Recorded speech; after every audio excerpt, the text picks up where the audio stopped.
Are you okay? Dapat lagi po tayong okay, lalo na sa harapan ng ating pong Diyos. Praise the Lord. Tayo mag-aral ng salita po ng ating Panginoon.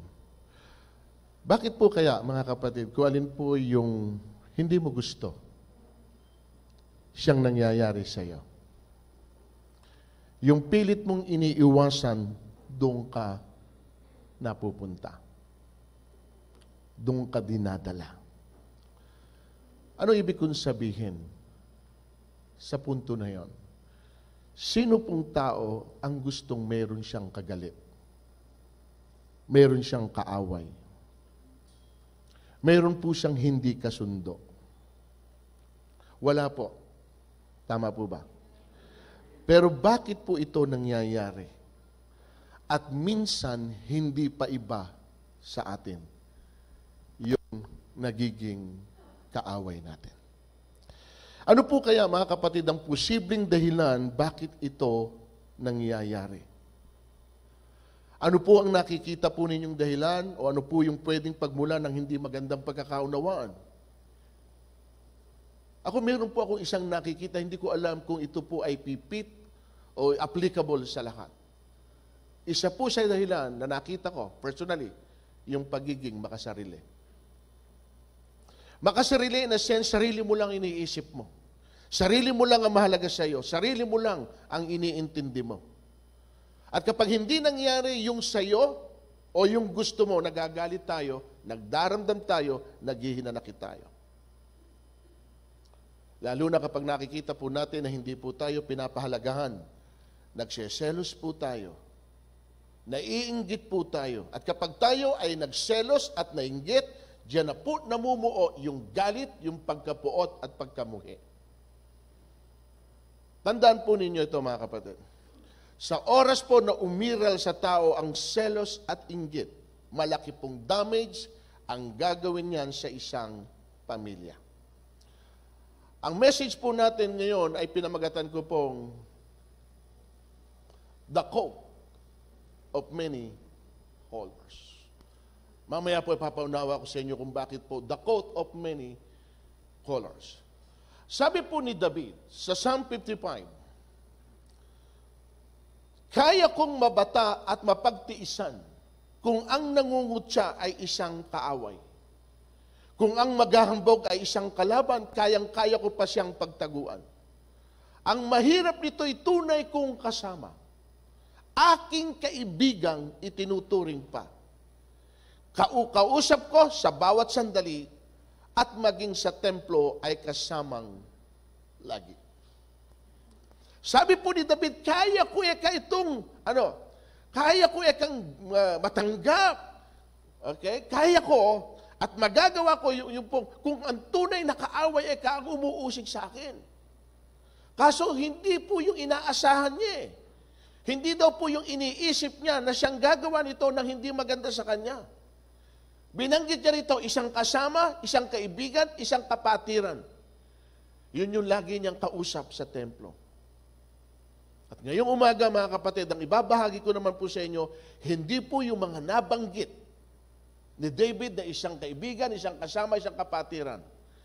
Ang share ko po sa inyo, kapamilya.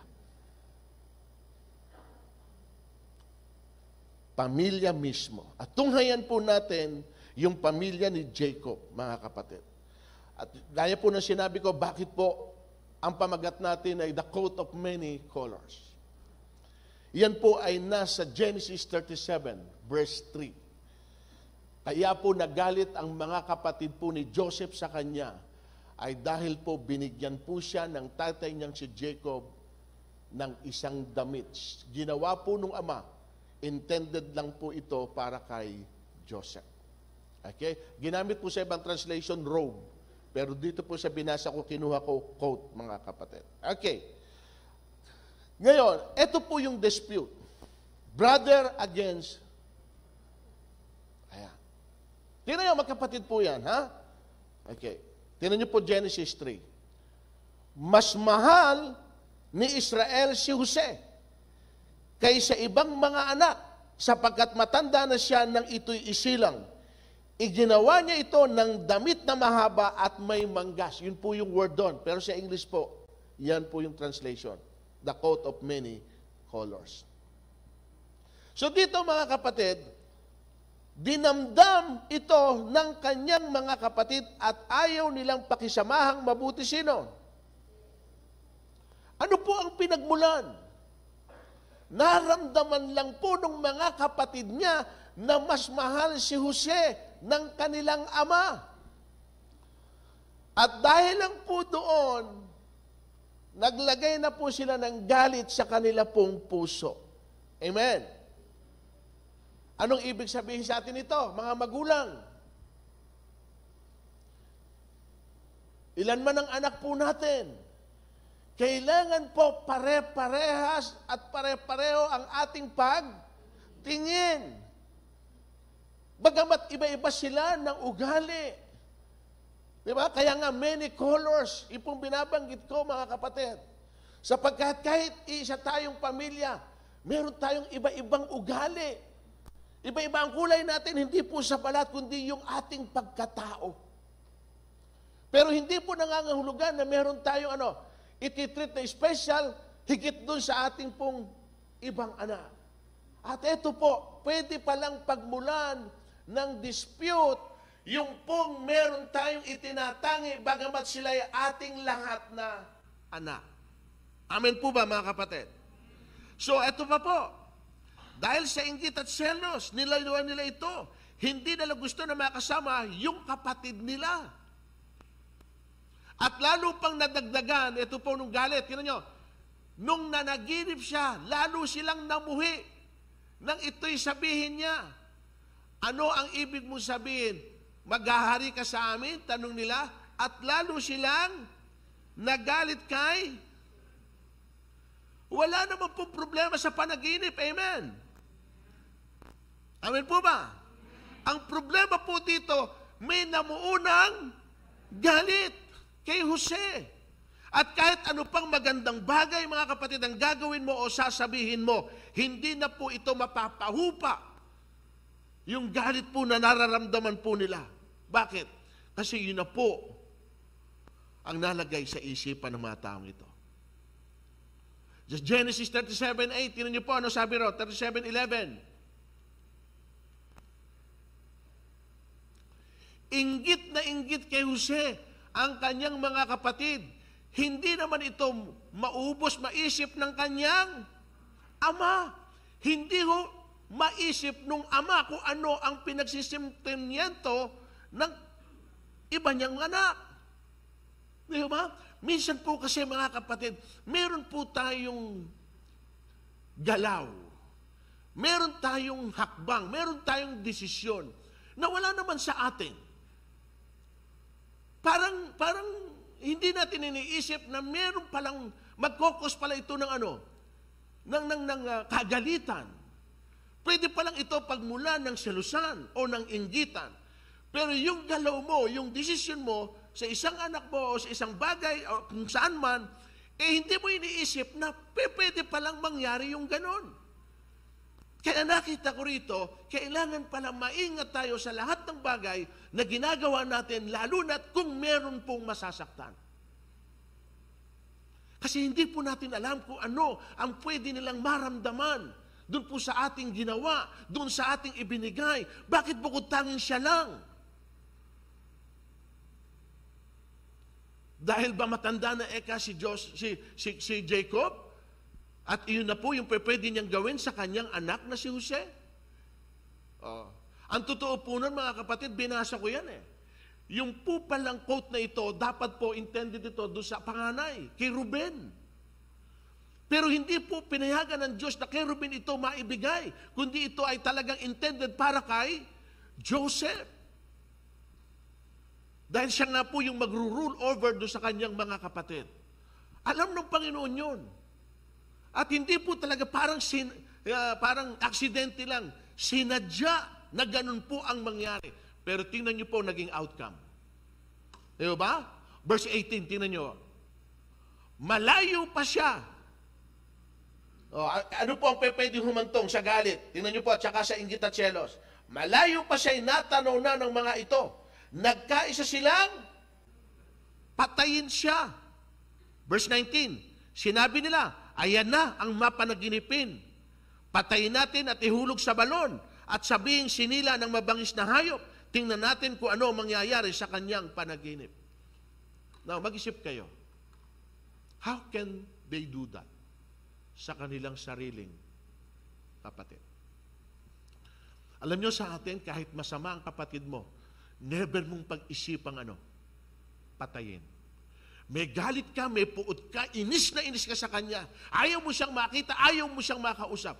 Pero hindi ho kahit minsan sasagi sa'yo na pag-isipan mo siyang patayin. Bakit? Dahil umiiral pa rin sa'yo yung alin? Pagiging kapatid. Pero tingnan niyo po rito, nang dahil lamang po sa inggit, nang dahil lang po sa selos, nang dahil lang sa isang panaginip na hindi pa nila alam kung mangyayari o hindi, namuuna po sa puso nila at isipan nila yung matinding galit na nagsanhi na gusto na po nilang patayin. So humantong na po saan? Sa pagpatay. Yung galit na namuo sa kanila. At hindi na po nila inisip na ito'y kanilang kapatid. Nakita niyo po ang pwedeng gawin ng inggit at selos? Napakatindi, no? Akala natin simple lang yung nainggit ka, nagseselos ka. Pero may tendency pala na pwede kang dalhin ito. Sa sobra na ng nararamdaman mo, pwede ka na palang pumatay kahit kapatid mo. Di ba ganun din po exactly nangyari kay Cain at saka po kay Abel? Yung unang murder na nangyari sa Biblia, selos din po yun eh. Hindi tinanggap ng Diyos yung offer niya. Nakita niya na tinanggap yung offer ni Abel. At dahil lang doon, wala namang kasalanan si Abel. Sapagkat hindi naman siya ang hinandugan para magsabing hindi ko tatanggapin yung handog mo. Ang Diyos ang nagpapasya kung okay yung hinandog mo o hindi. So therefore, hindi siya dapat sa kapatid magalit, kundi dapat saan? Sa Diyos. Lord, hinandog ka na nga kita eh. Ito na nga yun lang pwede kong ihandog eh. Pero hindi po tinanggap ito ng Diyos. At yung pong maghandog si Abel, nung tanggapin ng Panginoon, ibinaling po ni Cain yung galit sa kanyang kapatid na si Abel. O ano po ginawa? Hindi ho ba niyaya niya sa bukid at pagkatapos pinatay niya yung kapatid niya? Dahil lang doon. Dahil lang po nagselos na mas tinanggap ng Diyos yung offer ni Abel kaysa sa kanya. Pinakikita ko lang po, mga kapatid, yung mga posibilidad na pwedeng mangyari kapag po tayo ay, kapag namuo sa atin yung mga ganong bagay, yung galit at selos. Lalo na po kung wala ka namang basihan, wow, napakasimpleng bagay lang, ikaw na lang ang naglalagay sa sarili mo sapagkat yun nga, minsan meron tayong ganitong attitude, makasarili attitude. Amen po ba mga kapatid? Kanina brother sa brother, kunin naman natin sa sister. Hindi ko kasi brother to brother lang eh. Sister to sister. Si Raquel at saka po sino? Si Leah. Tingnan natin teksto. Si Laban ay may 2 anak na dalaga. Si Leah ang nakatatanda at si Raquel naman ang mas bata. Mapupungay ang mata ni Leah. Ngunit, mas maganda si Raquel at baling kinitan pa. Ngunit ng gabing yaon, hindi alam ni Jacob na ang pinasiping sa kanya ay si Leah sa halip na si Raquel. So nakita po ninyo, magkapatid. Ang gusto po talaga rito ni Jacob ay si Raquel. Pero ang ibinigay ni Laban, sino? Si Leah. Dahil mas bata si Raquel at dahil nga si Raquel ang gusto ni Jacob, pinilit niya ito na talagang siya ang kanyang mapangasawa. 7 years po yon. Kasi ang usapan, 7 years na maglilingkod si Jacob kay Laban para makuha si Leah, ay si Raquel. Nung tinrik po ngayon ni Laban, si Jacob, ang ibinigay ay si Leah. Hindi ho pumayag si Jacob. Bakit? Sapagkat ang gusto talaga niya ay sino? Si Raquel. At para makuha niya si Raquel, nagdagdag uli ng 7 years of service si Jacob kay Laban para lamang po makuha niya yung talagang kanyang minamahal. Pero nakuha na niyang unang asawa ay sino? Si Leah. Nung araw, pwede pala yon. Yung magkapatid. Bagamat hindi tinatanggap sa panahon natin ngayon. Tama. Pero noon, eto nangyari eh. Okay? Palibhasa, si Jacob, kilala natin, di ba? Nagtitrick Nagtitrick si Jacob. Ayun, niloko niya yung kapatid niya si Esau. O ngayon, niloko rin siya nung kanyang tiyuhin na si Laban. Actually, tiyuhin niya si Laban eh. Tiyuhin niya si Laban. Anak si Raquel at si Leah. Ano niya ito? Ano niya ito? Kapag kapinsan to pinsan ang nag-asawa, ano tawag?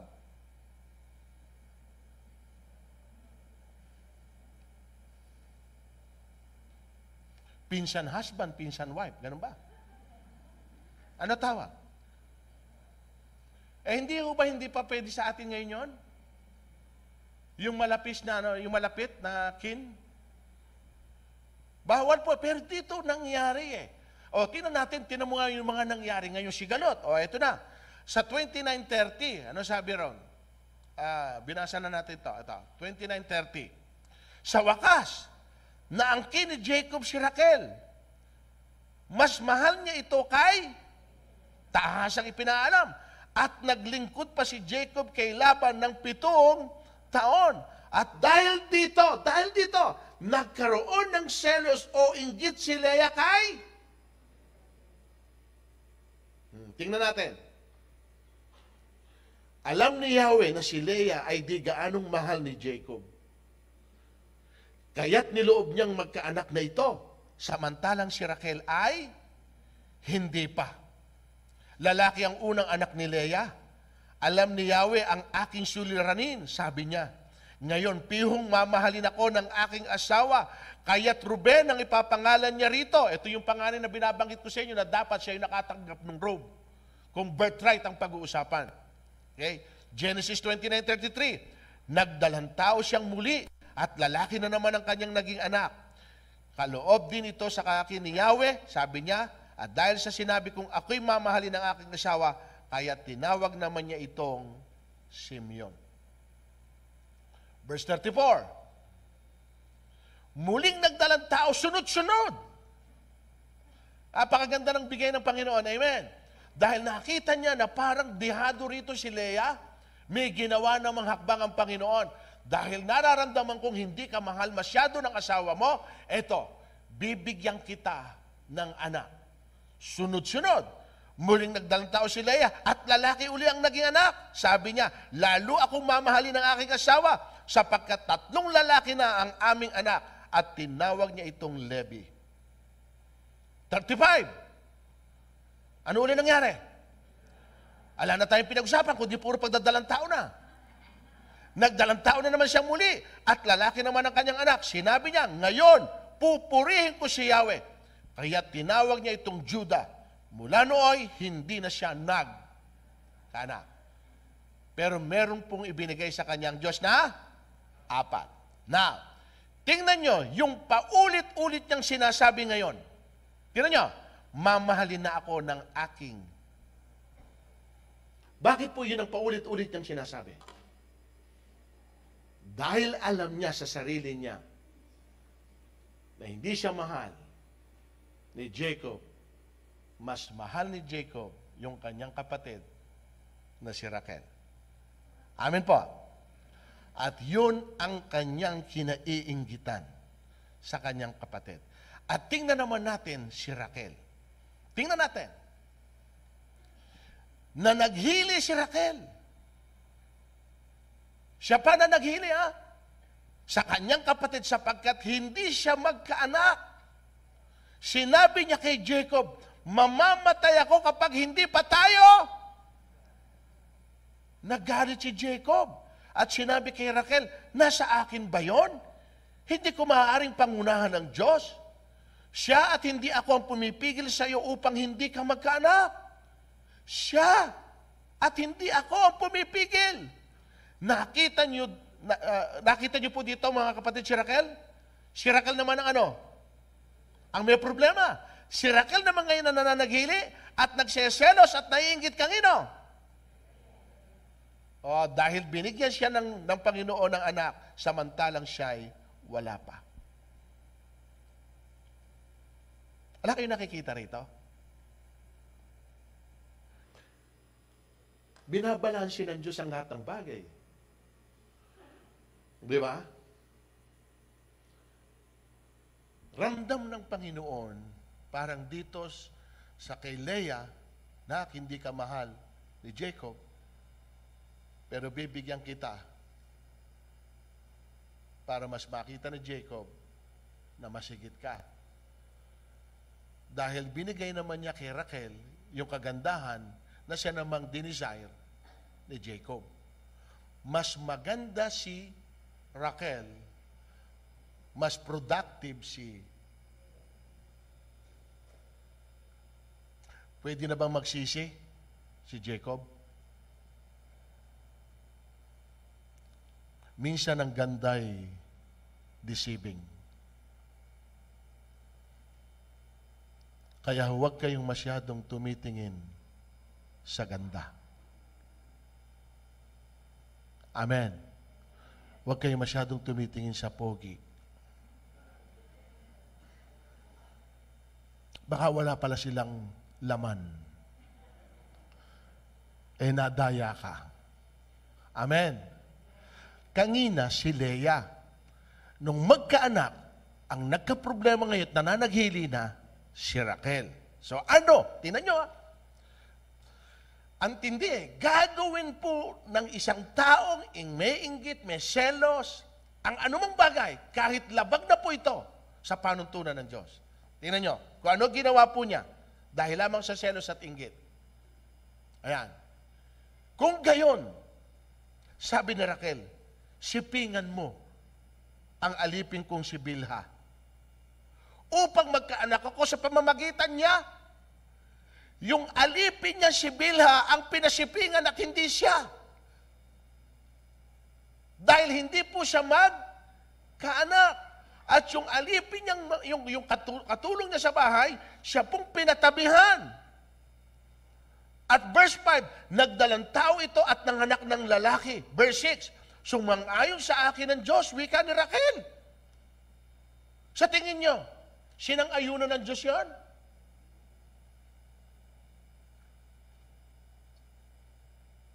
Yung dahil lamang sa kagustuhan mo na magkaroon ka ng sa iyong sarili, ibang ginamit mo, na siyang magpo-provide. Hindi na po ang Diyos ang hiningan niya ng ano.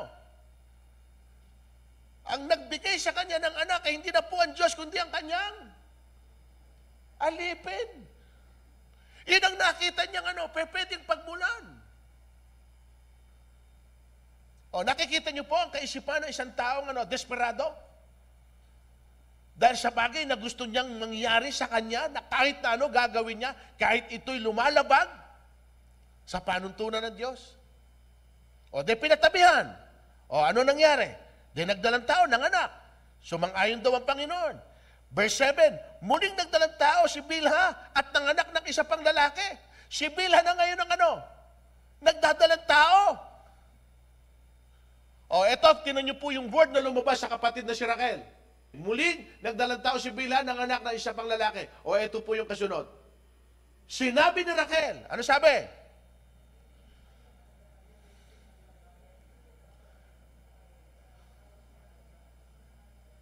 Nakita niyo po, naging mahigpit ang labanan namin. Meron po bang labanan?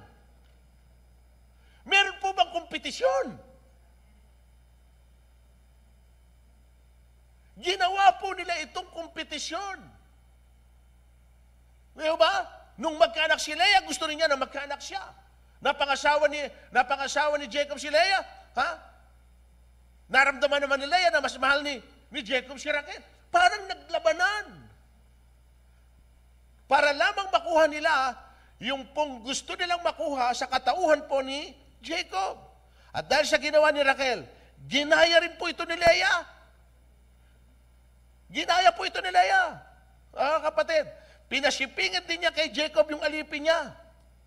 Dahil sa labanan nilang magkapatid, pinagamit din po ni Leah yung kanya pong alipin sa kanyang asawa. At isa naman kasalanan ang nangyari. Kawawa ang alipin noon. Kahit ano sabihin ng kanilang Panginoon, susunod sila kahit ito'y labag din sa kalooban po nila. Tama po? Sa tingin nyo, gusto ho ni Bilha tsaka anong alipin na sipingan ni Jacob? Ang alipin po kasi ay sunod-sunuran sa kanyang Panginoon. At kahit hindi mo ito gusto, susunod ka ayon sa sinasabi niya sa iyo. Pero tingnan ninyo, nadama yung dalawa sa kompetensya ng magkapatid. O ano pinakikita nito? Hindi pwedeng kapag ka may dispute, walang madadamay. Amen? At minsan yung nadadamay ay yung walang kaugnayan sa inyong pinag-aawayan. At sila minsan ang nagiging bala. Sila ang napagtutuunan. Kailangan itong mabigyan. Hallelujah, ng kasagutan. So may mga tao na gusto, mga kapatid, mangyari lang yung hangarin nila sa sarili nila without considering kung anong pwedeng maging damdamin ng mga tao. Selfish, sarili lang nila ang kanilang iniisip. Minsan po, kailangan i-consider din po natin yung mga taong nakapaligid sa atin. Pwede naman nating i-air yung mga grievances natin. Pwede naman nating sabihin kung ano tunay na nararamdaman natin. Pero wag naman po sanang makaapekto ito doon sa mga tao na nakapaligid sa atin. Close man ito sa atin, pamilya man natin ito. Kaya nga hindi ba, minsan, sinasabi natin ito sa counseling, kung sakaling meron kayong disagreement ng iyong asawa, wag na wag ninyo itong papakita sa inyong mga anak. Bakit? Kasi ito isang kawalan minsan ng respeto. Nakikita nila na nag-aaway kayo. Nade-demoralize sila pag nakikita nila ang magulang ay nag-aaway. Na wala silang alam kung anong pinag-awayan. Nakita nilang nag-away, ngayon-ngayon lang. Tapos kinabukasan nakita nila muling magkasama, nagtatawanan pa na wala silang alam kung paano nangyari. Kahapon ay kayo nag-aaway, ngayon ay kayo ano? We owe them an explanation. Kailangan nating ipaliwanag sa kanila bakit yon nangyayari. Kung sakali na naganap na tayo po ay nagkaroon ng mga argument sa harapan ng atin pong mga anak. As much as possible nga, mas maganda itinatago natin kung sa sarili lang natin. Amen? As much as possible. Pero kung hindi talaga natin pwedeng itago, mas maganda, isama rin natin. May problema tayo. Halika, tawagin mo yung mga anak mo. Mas maganda yon. Nak, halika kayo. Usap tayo. May problema kami ng mami mo. Pero gusto ko, kaharap kayo.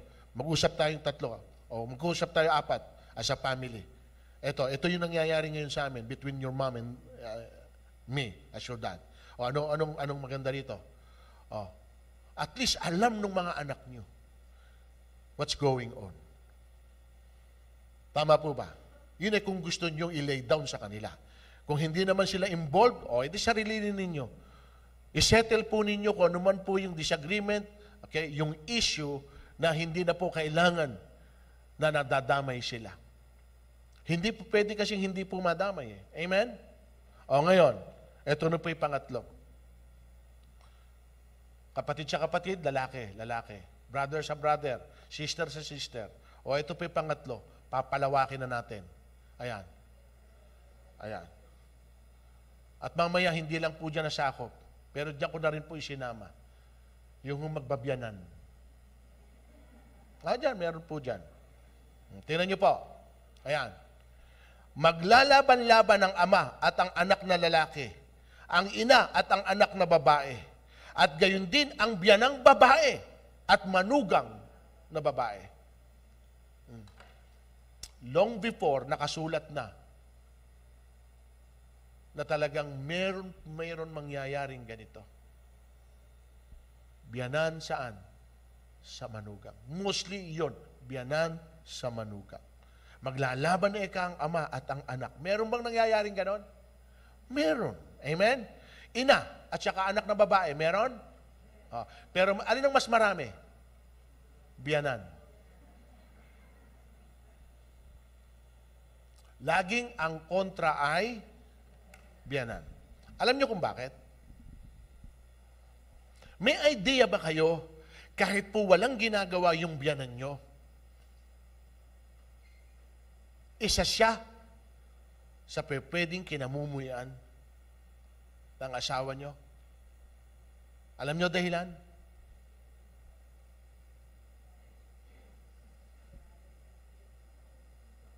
Wala ba kayong mga biyanan? Alam nyo, mapalad kayo kapag kayo at ang biyanan ninyo ay halos magkasundo.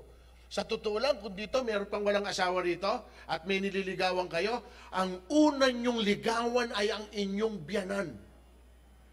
The moment na makuha nyo ang loob ng biyanan ninyo, kahit po hindi nyo nakukuha pa ang loob ng nililigawan nyo, kuha nyo na rin. Dahil ang biyanan nyo ang makikipaglaban para po sa nililigawan mo. Pero kapag ang biyanan mo naging kalaban mo, kahit gustong-gusto ka nung anak niya na nililigawan mo, laging nakasunod ang biyanan mo at binabantayan kayo. Napakahirap kumilos. Amen. Kaya anong gusto kong payo sa inyo? Kung meron man dito na binata rito, may nililigawan kayo, unahin yung biyanan. At kapag sinagot kayo ng biyanan nyo, di kayo nagkatuluyan dalawa.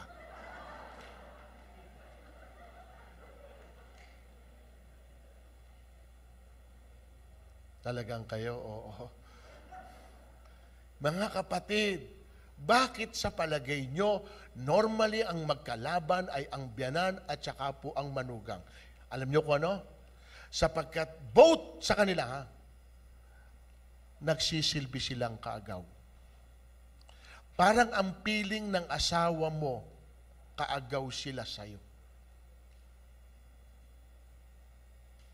Kaya hindi po niya gusto na may kaagaw siya. Lalo na't ikaw malapit sa magulang mo, yung lalaki, malapit sa pamilya mo. Yun minsan ang pananaw ng asawa mo. Na akala niya, naaagaw nila ikaw sa kanila. Kaya ang tingin po ng asawa mo sa kanila, karibal sila. Hindi sila kapanalig, karibal.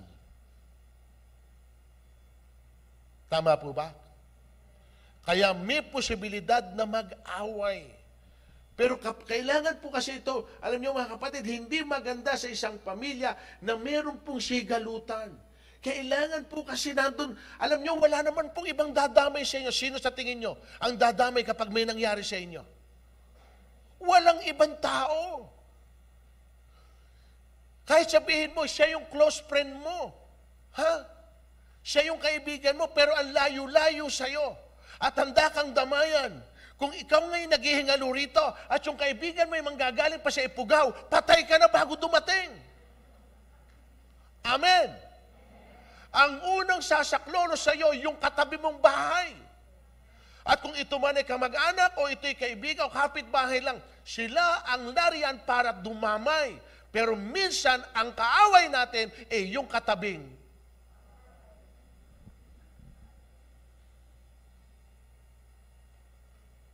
Kailangan po mga kapatid, asundo natin silang lahat. Amen. Tingnan niyo po doon sa Mika 7:6. Lalapastanganin ng anak na lalaki ang kanyang ama, lalabanan ng anak na babae ang kanyang ina, aawayin ng manugang na babae ang kanyang biyanang babae. Ano pat ang kaaway na isang tao ay kanyang mismong. Nakasulat na ba? Nangyayari na ba? Realidad po ito eh. Kaya lang po, tinan nyo, kung ito'y nangyayari na at nangyayari sa kanila, huwag po nating payagan na maging tayo ay biktima. Na mangyari din sa atin yung mga bagay na nangyari din sa kanila. Amen. Paano natin ito maiiwasan? Tingnan niyo po sa 10:21 pa, Matthew. Ipagkakanuno ng kapatid ang kanyang kapatid upang ipapatay. Gayon din ang gagawin ng ama sa kanyang anak. Lalabanan ng mga anak ang kanilang mga magulang at ipapapatay. Tingnan yung klase. Magkakapatid na ito, mag-iina na ito, mag-aama na ito. Isa itong pamilya, pero tingnan niyo po ang mga nasa kanilang kaisipan. Ipapapatay. Kung kinakailangan. Hindi ba may mga nangyayari? Nababalitaan nyo, di ba? Pinatay niya yung kanyang mga anak. Pinagpapatay, saka siya nagpakamatay. Di ba? May mga ganun. At ito po, mga kapatid, ay realidad na nangyayari. Now, tingnan po ninyo, ang sabi ng anak ni Laban.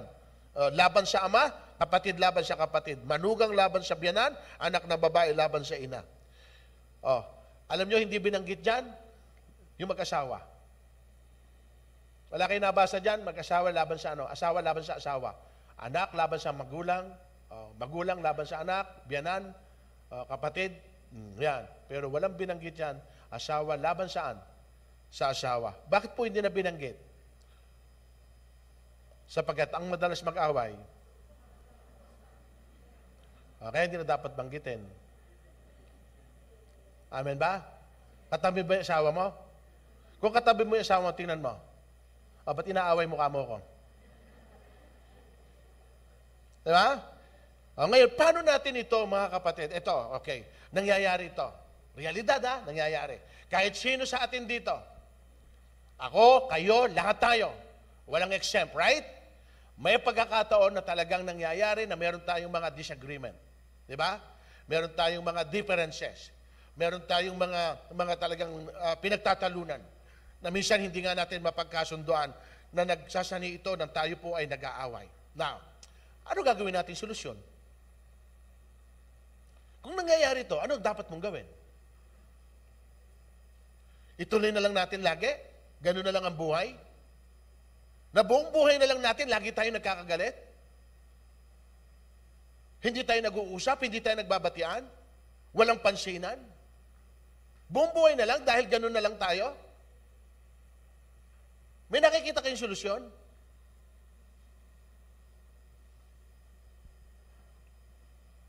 Walang nakikita solusyon yung mga kapatid ko. Tahimik na tahimik. Pastor, ina po ang aming pong vitamina eh. Vitamin namin yun. Pag hindi kami nag-away, hindi ho kami masaya. Kaya ito ay vitamin namin. Ganun ba? Di ba nakakapagod? Di pa ba kayo pagod?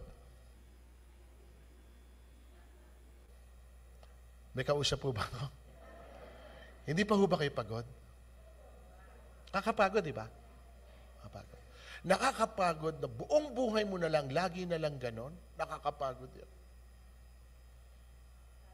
Nakakasawa. Sino rito kahit pa paano gustong sumaya?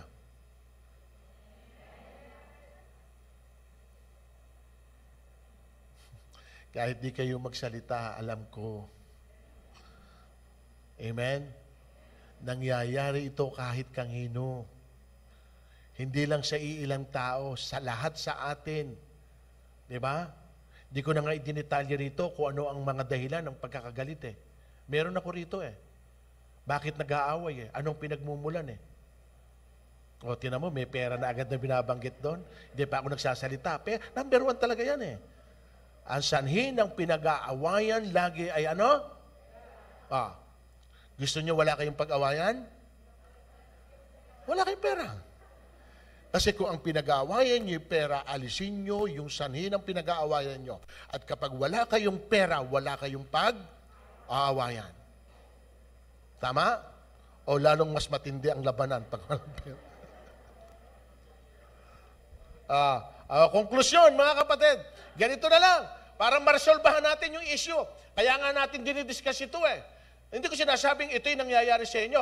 If ever na dumating, God forbid, na dumating po sa atin na magkaroon po tayo ng mga tampuhan, nagkaroon tayo ng inggitan, selosan sa mga bagay na pwedeng nakikita natin at nangyayari sa kanila, at hindi mo maiaalis ito, kahit sabihin mong napaka-spiritual mo pa, may pagkakataon talaga na makakaramdam ka ng inggit, selos, at nagkakaroon ka ng galit. O ito gawin mo, kapatid, para ma-eliminate ang lahat ng yan, magbigyan ng solusyon, ito. Ngunit ngayon, itakwil nyo na. Itakwil nyo. Ibig sabihin, kung anuman po yung namumuo sa kalooban ninyo, alisin na ninyo. Itakwil nyo ang lahat ng galit, puot, hinanakit, sama ng loob.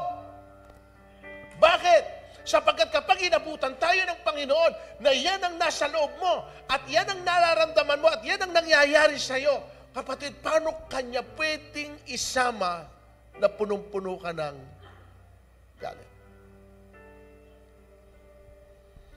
At kapag kami puot ka, sama ng loob, hinanakit, at nakamatayan mo, ibig sabihin, isa lang yon, hindi ka nakapagpatawad. At dahil hindi ka nakapagpatawad, wala ka ring kapatawaran. Paano ngayon? Nang dahil lang sa napakaliit na bagay na pwede naman palang pag-usapan, pwede naman palang resolbahan, pinananatili natin yung pride natin sa sarili natin. Kapatid, sino ang nabibigatan? Sino may dala? Amen? Kung sinong may dala, siyang nabibigatan. Hirap na loob mo. Nagpupuyos na ang kalooban mo. Gusto nang makawala nung nasa loob mo. Bakit hindi mo pawalan?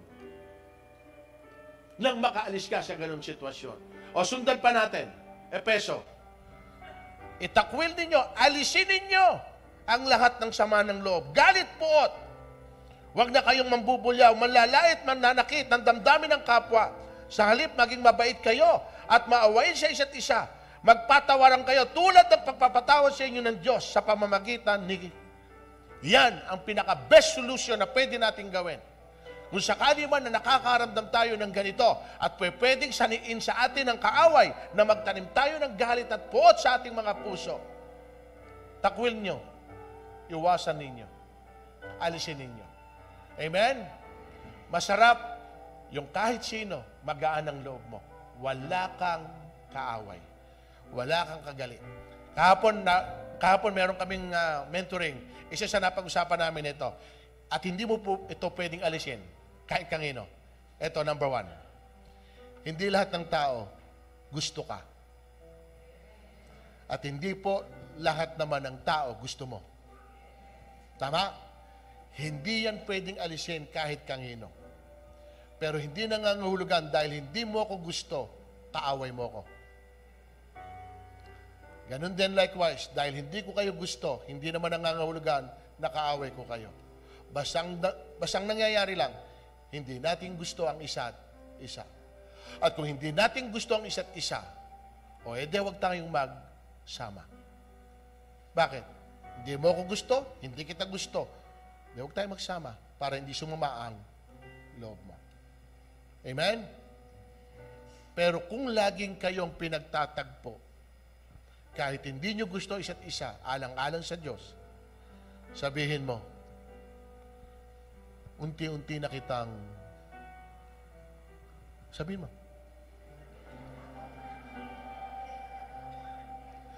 unti-unti na kitang nagugustuhan. Ako ba? Kapag ang sinagot sa'yo, malabong mangyari yon. Maghihintay ako. Sagutin mo naman din, maghihintay ako. Hindi ito between relationship ng lalaki at babae, ha? Kasi meron talagang hindi lumalapat eh. Pero ang alam ko, mga kapatid, walang turnilyo na walang karoskas. Tama ba? Walang turnilyo na walang tiyak na meron ka ring makakatapat. Pero ang mahalaga, masarap na maramdaman, lahat ng tao gusto ka. Amen? Amen. Pag gusto ka ng lahat ng tao, hindi mo sila kaaway. Dahil ayaw mo na meron kang kagalit. Tayo po yung manalangin. Taas po natin muli ang ating mga kamay. Sa sandali pong ito, mga kapatid, higit sa lahat, tayo pong nakakalam. Meron ba tayong sama ng loob? O may mga taong may sama ng loob sa iyo? Meron ka bang hindi nakasundo? Meron ka bang hindi binabati o kinikibo? Meron ka bang kasama sa bahay, kapatid, magulang, pamilya, kamag-anak, na hindi maganda ang inyong ugnayan? Alam kong hindi ito madali. Pero paano po natin ito itatama? Paano po natin maipaparamdam sa kanila na tayo nga ay anak ng Diyos? Sapagkat sa awit 103 verse 8 to 12, makikita nyo ang karakter doon ng Diyos. Hindi siya madaling magalit. Hindi siya nagkikimkim ng anumang galit. Lubang siya ay mapagpatawad. At bilang anak ng Diyos, mga kapatid, malapit nang dumating ang Panginoon. At huwag nawa tayong abutan ng Panginoon na meron tayong mga kinikimkim sa ating kalooban, maging sa ating mga puso, na hindi naman makakatulong sa iyo. Siya pang nagpapabigat at nagpapahirap sa kalooban mo. Pwede mo namang bitawan, pwede mong i-release. Lord, hindi po kamo itong gusto ko. Ayoko nang may mga tao na galit sa akin, neither ayoko nang may mga taong kinamumuyan din. Sila'y mga anak mo. Sila'y mga nilikha mo. Gamitin mo ako instrumento para maiparamdam sa kanila kung sino kayo na mapagmahal na Diyos. At hindi kami mismo yung nagsasani para magkalayo-layo at kami ang nagkukos ng dibisyon. Lord, tulungan mo kami na ma-overcome ang lahat ng ito. Matuto kaming magpatawad. Matuto kaming magparaya. Kahit minsan kami po ang naging biktima. Kahit kami mismo, yung parang walang nakikitang mali. Kami yung naabuso, kami yung naargabyado, kami yung napagsamantalahan. Pero hindi pa rin sapat yun para magtanim ka at magkimkim ng anumang galit sa iyong puso. I-release mo, kapatid. Ibigay mo yan sa kamay ng Diyos. Huwag mong hayaang manatili iyan. Sapagkat kapag ka ipinikit natin ang ating mga mata at nananatili yung bagay na yan sa kalooban mo, yan ang magdadala sa atin patungo sa impyerno. Hingin mo sa Diyos, Lord, hindi madali. Sapagkat lubha akong nasaktan. Pero may pagkakataong nasaktan din kita. Pero lagi mo kong pinapatawad. Be reconciled with those people who have been hurt, na nakasakit sa atin.